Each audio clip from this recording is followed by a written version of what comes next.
சினிமாவில் துணிச்சலாக நடிப்பவர்கள் அரசியலில் துணிச்சலாக செயல்பட மாட்டார்கள் என்ற சொல்லை உடைத்து காட்டியவர் கேப்டன் விஜயகாந்த். தமிழக அரசியலில் துணிச்சல் மிகுந்த அரசியல் கட்சி தலைவராக கேப்டன் விஜயகாந்த் அவர்கள் உருவெடுத்தார். கடந்த 2011ஆம் ஆண்டு சட்டப்பேரவைத் தேர்தலில் வெற்றி பெற்று எதிர்க்கட்சி தலைவராக கேப்டன் விஜயகாந்த் அவர்கள் தேர்வானார். அப்போது தமிழ்நாட்டின் முதலமைச்சராக ஜெயலலிதா அவர்கள் இருந்தார்.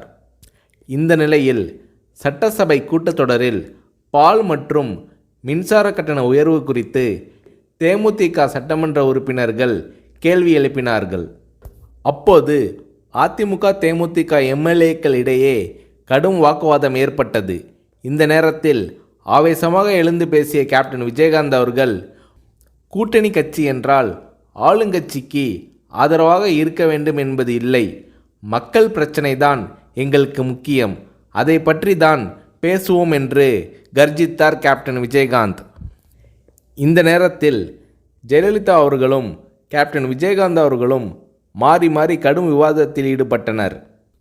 இது அன்றைய காலகட்டத்தில் பெரும் பரபரப்பாக பேசப்பட்டது.